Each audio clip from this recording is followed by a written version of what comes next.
Hi hello வணக்கம் மக்களே, welcome back to my channel. நம்ம சூப்பரான ஒரு வெப் சீரிஸ் தான் பார்த்துட்ருக்கோம். ஆல்ரெடி 2 பார்ட் போட்டிருக்கேன். இதில் ஒவ்வொரு எபிசோடுமே பயங்கர த்ரில்லிங்காக இருக்கும். அடுத்து என்னங்கிற மாதிரி கடைசி வரைக்கும் பரபரப்புலேயே வச்சுருப்பாங்க. இந்த வீடியோவை பார்க்குறதுக்கு முன்னாடி யாரெல்லாம் இன்னும் பார்ட் 1 பார்ட் 2 பார்க்கலையோ அவங்க எல்லாம் மறக்காமல் பார்த்துட்டு வந்துருங்க. டிஸ்கிரிப்ஷனில் லிங்க் தரேன்.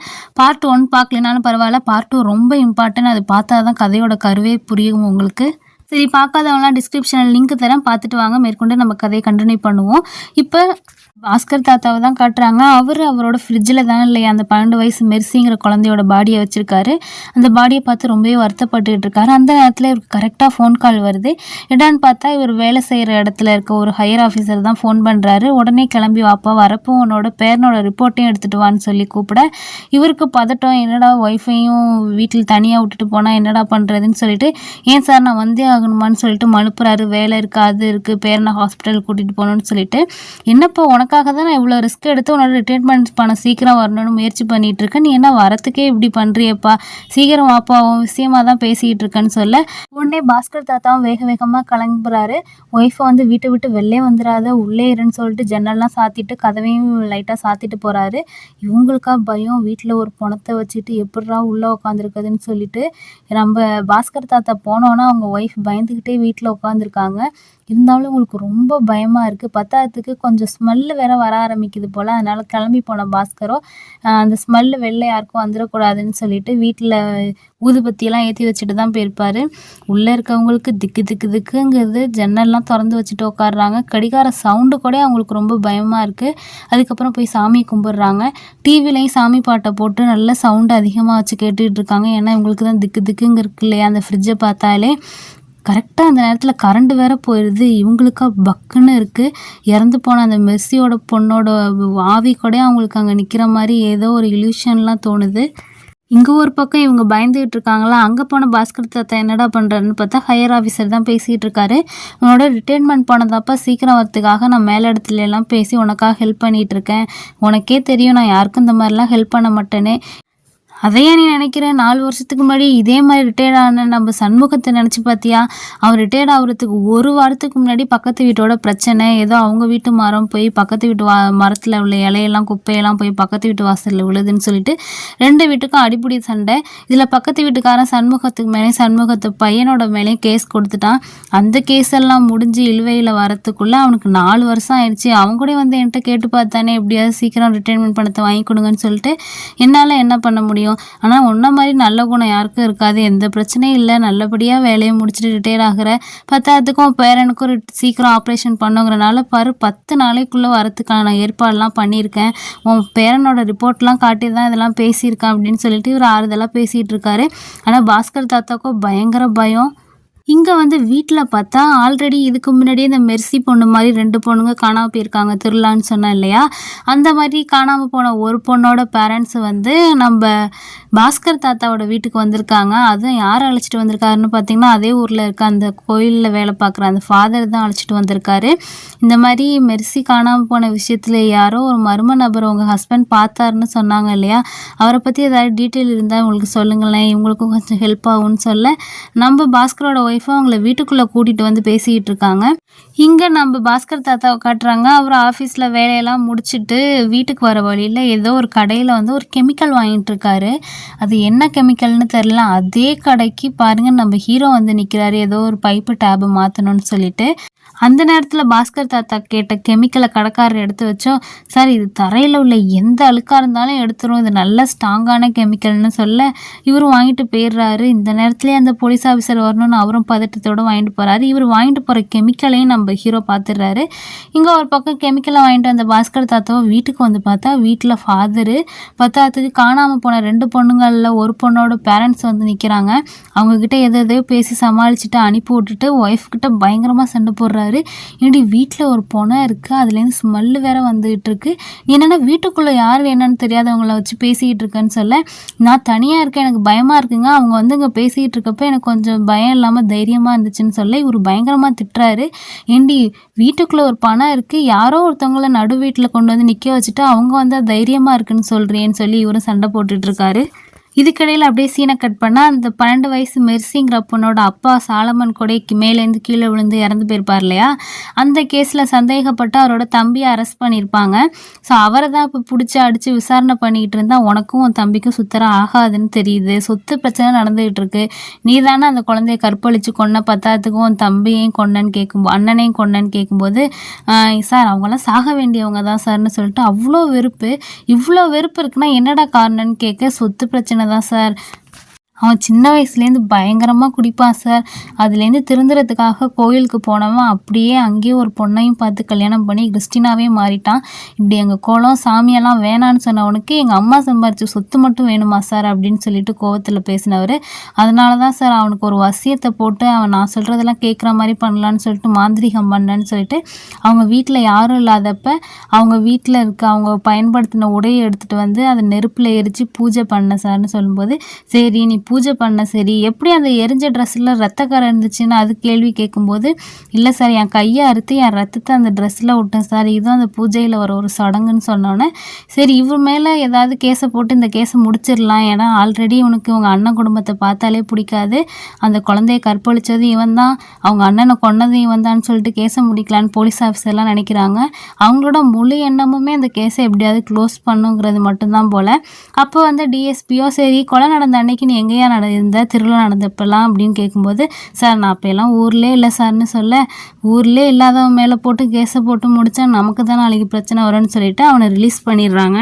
இதுக்கிடையில் ஹீரோ எங்கேயோ வெளில அலைஞ்சிட்டு வீட்டுக்கு வராரு. அப்போ கீழ் வீட்டுக்கார அம்மா நம்ம ஹீரோவை நிறுத்தி, அண்ணா என்னென்ன உங்கள் வீட்டில் எதுவும் கரண்ட் பிரச்சனையா, கரண்ட் சரியாக வரது இல்லையா, வேணா நான் ஈபிக்காரனை ஃபோன் அடித்து வர சொல்லவான்னு கேட்க, ஏம்மா ஏன் தங்கச்சி இப்படி சொல்கிறேன்னு கேட்கும்போது, இல்லை அக்கா வந்து பொழுதுனிக்கும் இந்த வெயில்லையும் வந்து வெளிலே நின்றுக்கிட்டு இருக்காங்க, அதான் வீட்டில் ஃபேனுக்கு எதுவும் ஓடலையோன்னு நினச்சேன்னு சொல்ல இவருக்கு பயங்கர கோவம்.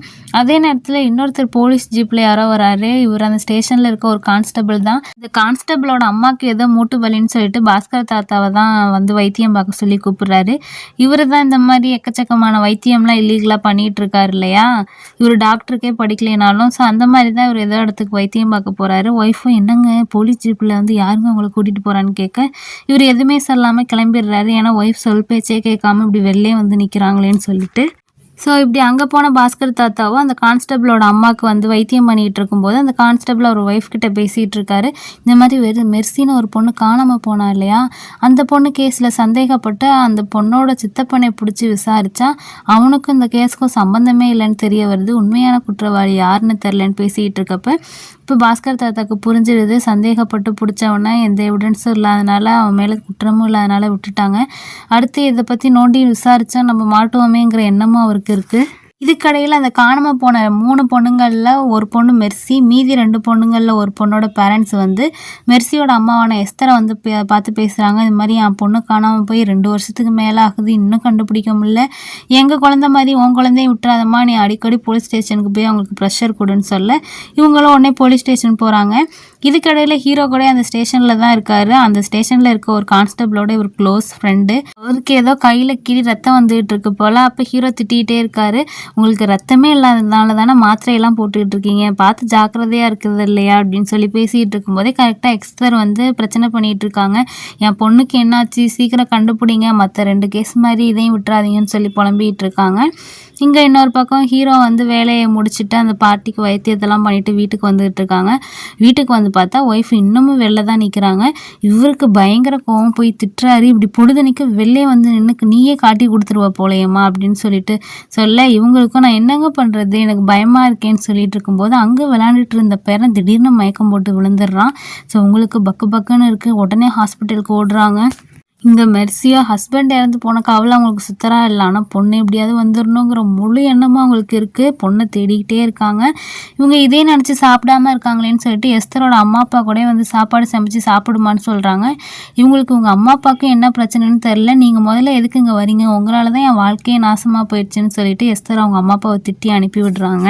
இங்கே அப்படியே சீனை கட் பண்ணால் நம்ம ஹீரோவோட பொண்ணை காட்டுறாங்க. ஹீரோவோட ஒய்ஃப் வந்து, ஏண்டி உனக்கு பென்சில் புது பென்சில் வாங்கி கொடுத்தா அது பின்னாடிலாம் எதுக்குடி இப்படி கடிச்சு கடிச்சு வச்சுருக்கேன்னு கேட்கும்போது, அம்மா நான் பென்சில்லாம் கடிக்க மாட்டேம்மா, காணாமல் போனால மெர்சி, அவள் தான் என் பென்சிலை இப்படி கடிச்சு வச்சா, அவளுக்கு தான் அந்த பழக்கம் இருக்குன்னு சொல்ல அவங்கள திட்டுறாங்க. ஆமாம் எதா இருந்தாலும் நீ அவன் மேலே பழிய போடுன்னு சொல்லிட்டு.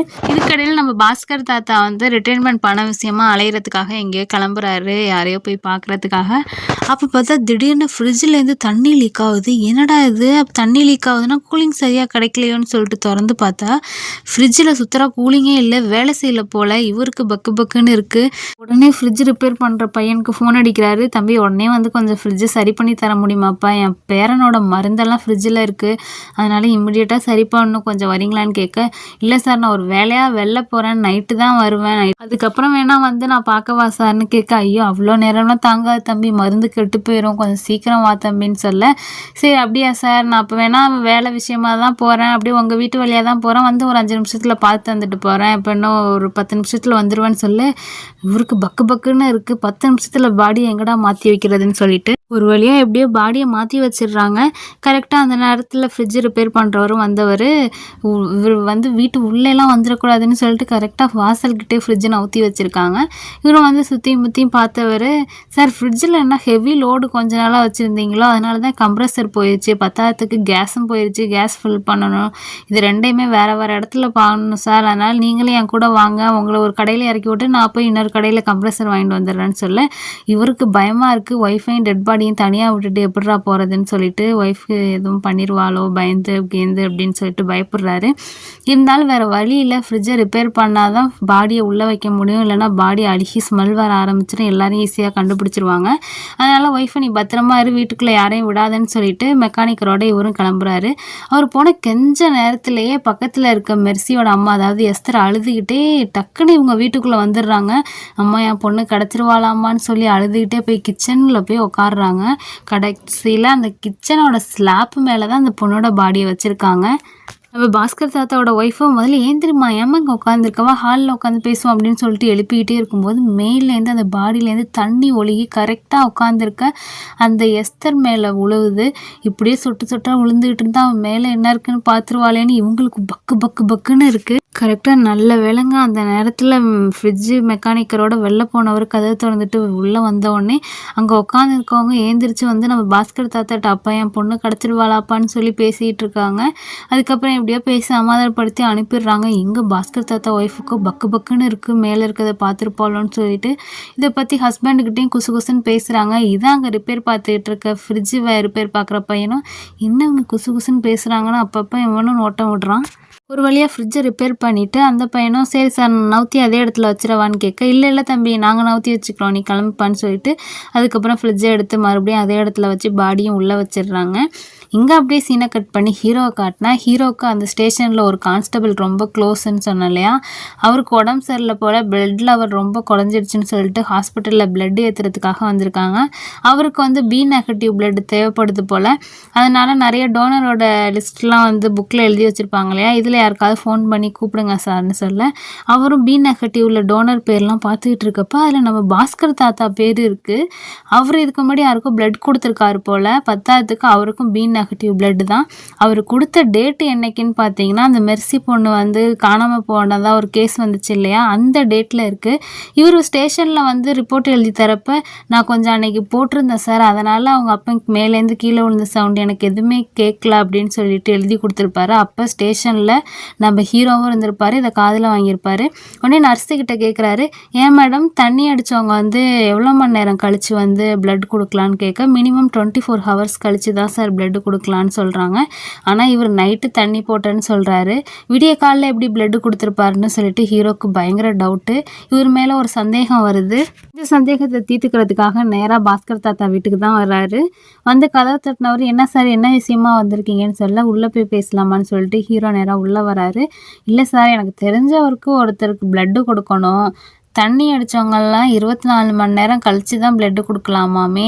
ஆனால் நீங்கள் தான் உங்களுக்கு தான் ஸ்பெஷல் பவர் இருக்குது போலையே சார், நீங்கள் தண்ணி அடித்தாலும் பிளட்டு கொடுக்கலாம் போலையே, அதனால தான் உங்களை கூட்டிகிட்டு போகலான்னு சொல்ல வந்தேன்னு சொல்ல, என்ன சார் நீங்கள் பேசுகிறீங்க, எதாக இருந்தாலும் தெளிவாக பேசுங்க சார், டைரெக்டாகவே கேட்டுருங்கன்னு சொல்லிட்டு பாஸ்கர் தாத்தாவை சொல்ல, இந்த மாதிரி மெர்சியோட காணாமல் போன விஷயத்தில் ஏதோ உங்களுக்கு தெரிஞ்சிருக்கு, அதனால தான் மாற்றி ஏதோ சொல்லியிருக்கீங்க, எதை மறைக்கிறீங்கிற உண்மையை என்கிட்ட சொல்லுங்கன்னு சொல்லி பேசிக்கிட்டே இருக்கும்போது திடீர்னு அந்த குழந்தை வந்து மயக்கம் போட்டு விழுந்துடுறான் 2வது தடவையாக.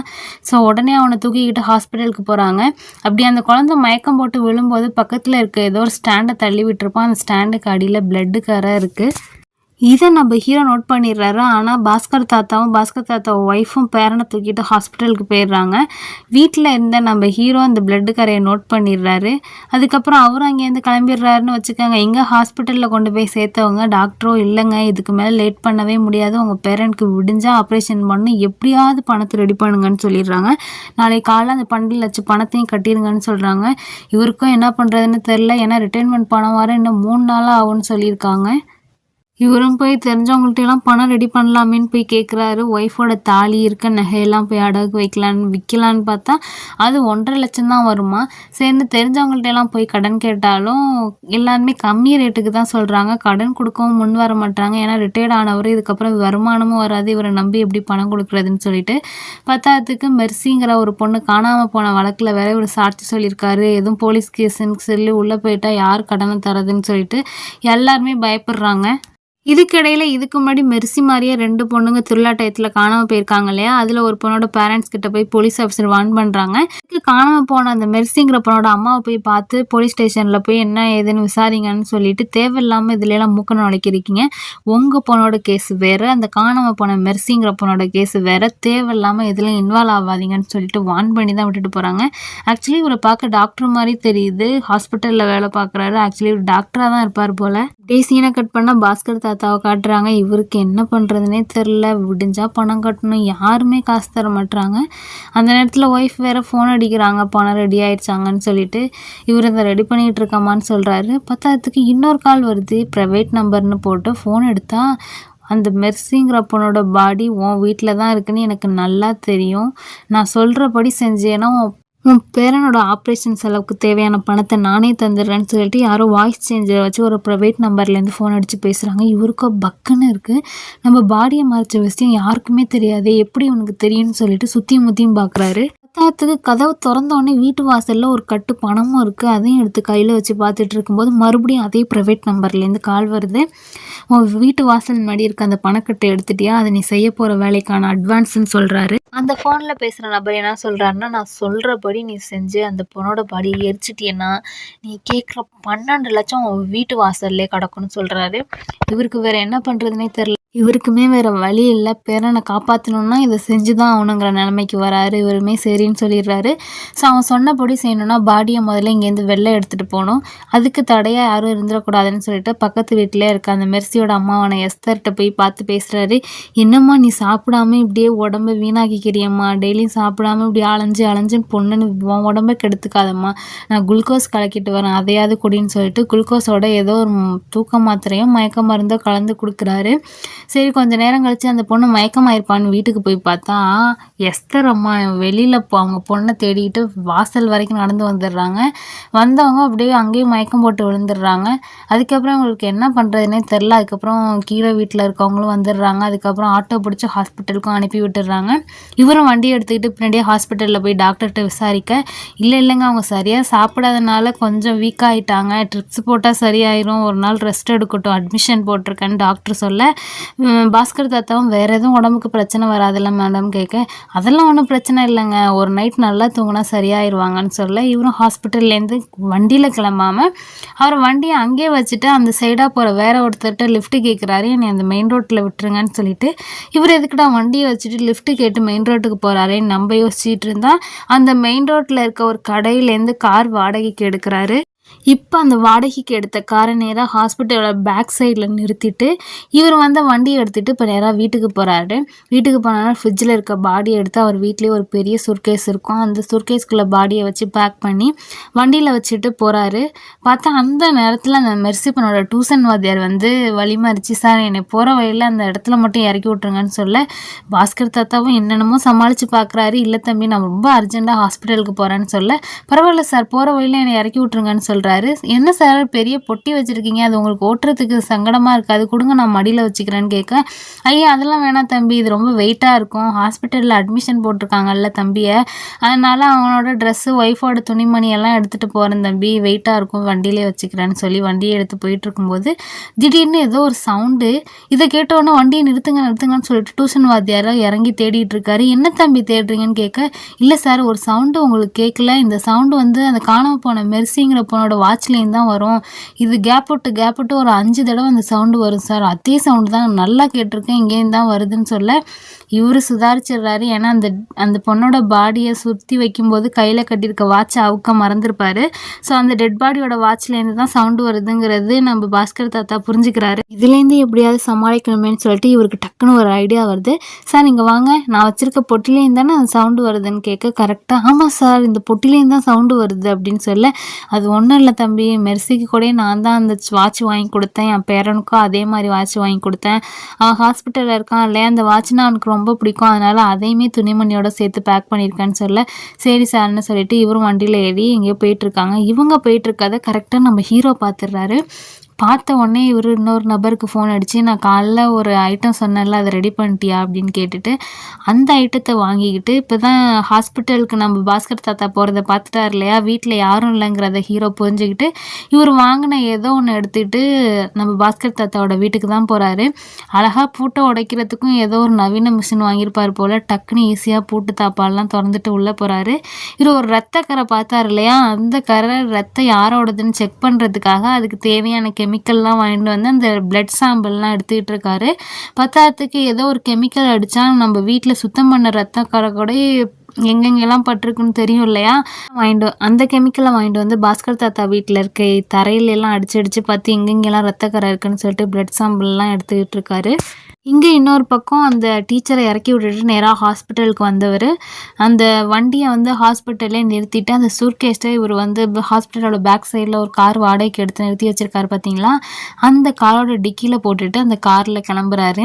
அதே மாதிரி ப்ரைவேட் நம்பர்லேருந்து ஒரு ஃபோன் காலும் வருது, இந்த லொக்கேஷனுக்கு போன்னு சொல்லிட்டு ஒரு லொக்கேஷனையும் சொல்கிறாரு. அங்கே போய் பார்த்தா அந்த டெட் பாடியை எரிக்கிறதுக்கான கட்டையெல்லாம் ஆல்ரெடி யாரோ ரெடி பண்ணி வச்சுருக்காங்க.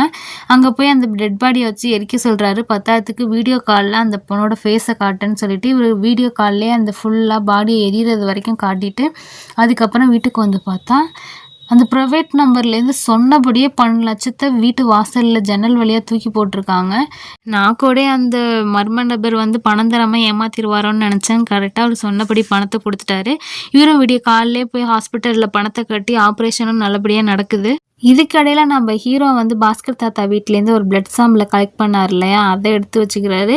அடுத்து இவ பொண்ணு வந்து ஒரு சீனில் சொல்லியிருப்பாங்க இல்லையா, என் பென்சில் இப்படி கடிச்சது நான் இல்லைம்மா, அந்த மெர்சி தான் அப்படி கடிப்பா அப்படின்னு சொல்ல அந்த கடித்த பென்சிலையும் எடுத்துகிட்டு போய் டிஎன்ஏ டெஸ்ட் எடுக்கிறதுக்காக ஒரு லேபில் கொடுத்துட்டு இவர் எப்போதும் போல் டிஎஸ்பி வீட்டுக்கு போவார் வேலைக்கு. எதுக்குடா நேற்று நீ வரலன்னு சொல்லிட்டு டிஎஸ்பியோ கண்ணா பின்னான்னு திட்டுறாரு. ஏன்னா ஹீரோ வந்து இவர் கலெக்ட் பண்ண பிளட் சாம்பிள்லாம் நேற்று லேபுக்கு கொடுக்குறது அந்த வேலை இந்த வேலைன்னு சொல்லிட்டு கொஞ்சம் லீவ் போட்டிருப்பாரு. இதில் டிஎஸ்பி கடுப்பாகி பயங்கரமாக திட்டுறாரு. என்னால் தான் நீ இன்னைக்கு டிரைவர் வேலையில் இருக்க, இல்லைன்னா நீ உன்னை போலீஸ் வேலையிலேருந்தே தூக்கியிருப்பாங்க நீ அன்னைக்கு பண்ண தப்புலேருந்துன்னு சொல்லிட்டு இப்போ தாங்க அவருக்கு என்ன நடந்துச்சுங்கிற ஒரு ஃப்ளாஷ்பேக்கை காட்டுறாங்க. ஆக்சுவலி இந்த டிஎஸ்பி பயங்கர மோசமான ஆளாக இருப்பார் போல். இவங்க ஸ்டேஷனுக்கு ஒரு கேஸ் வந்திருக்கும், அதாவது ஒரு பொண்ணை யாரோ 4-5 பேர் சேர்ந்து ரேப் பண்ணியிருப்பாங்க போல். அந்த பொண்ணு அதுக்கப்புறம் ட்ரீட்மெண்ட்லேருந்து சரியாகி வந்து இப்போ அந்த கேஸ் கோர்ட்டில் நடந்துகிட்டு இருக்கும்போது அந்த பொண்ணு நான் சாட்சி சொல்கிறேன் வரேன்னு சொல்லிட்டு தைரியமாக வந்து நிற்க, இந்த பொண்ணுக்கு பாதுகாப்பு தரணும்னு சொல்லிட்டு கோர்ட்லேருந்து ஆர்டர் வந்திருக்கு. அந்த ஆர்டர் காப்பி எடுத்துகிட்டு இந்த ஸ்டேஷனில் வந்து வக்கீலும் வந்து நிற்கிறாங்க. யாராவது ஒரு போலீஸ் ஆஃபீஸர் இந்த பொண்ணுக்கு பாதுகாப்பு தரணும், இது கோர்ட் ஆர்டர்னு சொல்ல, ஆனால் இந்த விஷயத்தில் எம்எல்ஏ ஈடுபட்டிருக்காருன்னு சொல்லிட்டு பக்கத்தில் இருக்க போலீஸ் ஆஃபீஸர்லாம் டிஎஸ்பி கிட்ட எடுத்து சொல்கிறாங்க. இது கொஞ்சம் பெரிய கேஸ் சார், இந்த பொண்ணை கண்டிப்பாக கோர்ட்டுக்கு போய் சாட்சி சொல்ல விட மாட்டாங்க, இந்த பொண்ணை எப்படியாவது தடுக்க தான் பார்ப்பாங்க, இல்லை இல்லைன்னா அந்த பொண்ணை கொல்ற வரைக்குமே ரிஸ்க் எடுப்பாங்க. செவனேனா அந்த பொண்ணு மைண்டை மாற்றி நம்ம வீட்டுக்கு அனுப்பிடலாமான்னு சொல்லி கேட்க, டிஎஸ்பி அதெல்லாம் வேணாம், கோர்ட்டு என்ன சொல்லுது அதை நம்ம செஞ்சு தான் ஆகணும்னு சொல்லிட்டு வேணுக்குன்னே இந்த கேஸில் ஹீரோவை இழுத்து டிஎஸ்பி தான் மாட்டி விட்டுருப்பாரு. இந்த பொண்ணுக்கு நீ பாதுகாப்பு கொடுத்து பத்திரமா கோர்ட்டுக்கு அழைச்சிட்டு போன்னு சொல்லிட்டு இவரும் நைட்டு ஃபுல்லாக அந்த பொண்ணோட வீட்டிலலாம் பாதுகாப்பு கொடுத்து அடுத்த நாள் காலைல ஆட்டோ பிடிச்சி ஸ்டேஷனுக்கு அழைச்சி போகிற நேரத்தில் ஒரு லாரி வந்து மோதி அந்த பொண்ணை கொண்டிருக்கும். Hero escape ஆயிருப்பார். ஹீரோ அந்த இன்சிடெண்ட்டுக்கு அப்புறம் வந்து எவ்வளவோ டிஎஸ்பிட்ட சொல்லியிருப்பாரு, வேணும்னே தான் சார் அந்த பொண்ணை யாரோ லாரி ஏற்றி கொண்டிருக்காங்க, இது ஆக்சிடென்ட் இல்லை சார்னு சொல்ல, அதெல்லாம் இல்லையா ஆக்சிடெண்ட்டை பார்த்தா நேரில் சாட்சி இருக்குன்னு சொல்ல ஹீரோக்கு பயங்கர டவுட்டு. ஏன்டா அந்த இன்சிடெண்ட் நடந்த இடத்துல யாருமே இல்லை, ஆனால் இவர் சாட்சி இருக்குன்னு சொல்கிறாரு, இவரும் வெலை போயிட்டாரோ அப்படின்னு இவருக்கு தோணுது. ஹீரோவோட பேச்சு அங்கே எங்கேயுமே எடுபடல. ஏன்னா இவர் இருக்கிறதா சின்ன போஸ்ட்டில் மேலே இருக்கவங்க ஆதிக்கம் தான் அங்கே அதிகமாக இருக்கும். அதனால ஹையர் ஆஃபீஸர்லாம் சொல்கிறத கேட்டு இவரும் அமைதியாகிடுறாரு. இவர் மேலே எல்லா பழியும் போட்டு இவரை டீப்ரோமோட் ஆக்கிடுறாங்க. இப்படி தான் நம்ம ஹீரோ கான்ஸ்டபிள்லேருந்து டிரைவராக மாறியிருப்பார். இங்கே ஒரு பக்கம் நம்ம பேரனுக்கு ஆப்ரேஷன் பண்ணாங்க இல்லையா, அந்த டாக்டர் வந்து ஆப்ரேஷன் நல்லபடியாக முடிஞ்சிருச்சு, ஆனால் இந்நேரத்துக்கும் உங்கள் பேரன் கண்ணு முழிச்சிருக்கணும், அவன் இன்னும் கண்ணு முழிக்கலைன்னா எங்களுக்கு என்ன பண்ணுறதுனே தெரில, ஆனால் எல்லாமே நார்மலாக இருக்கா, அவன் எப்படி இப்படி கோமாக்கு போனானே தெரில சார்னு சொல்லிட்டு கையை விரிக்கிறாங்க. இது கேட்டு அவர் சும்மா இருப்பாரா, சார் நீங்கள் தானே சார் இப்போ ஆப்ரேஷன் பண்ணால் எல்லாமே சரியாயிரும், நீங்கள் இப்போ எப்படி சார், நான் உங்களை சும்மா விட மாட்டேன், கேஸ் போடும் அப்படி இப்படின்னு வாழ்வாள்னு நம்ம தாத்தா கத்துறாரு. டாக்டரும் எவ்வளோ சமாதானப்படுத்துறாங்க, சார் நாங்கள் இதுக்கு முன்னாடி இந்த மாதிரி ஆப்ரேஷன் எக்கச்சக்கமாக பண்ணியிருக்கோம், யாருக்கும் இந்த மாதிரி ஆனதில்லை, இந்த கேஸ் தான் எங்களுக்கு ஏன் இப்படி ஆணுச்சுன்னு தெரில சார், கோமாவில் இருக்கானா கொஞ்ச நாள் பார்ப்போம் சார், அவன் சீக்கிரம் கோமாலேருந்து வெளில வரத்துக்கும் 80% சான்ஸ் இருக்குது சார்னு சொல்லி ஆறுதல் பேசுகிறாங்க.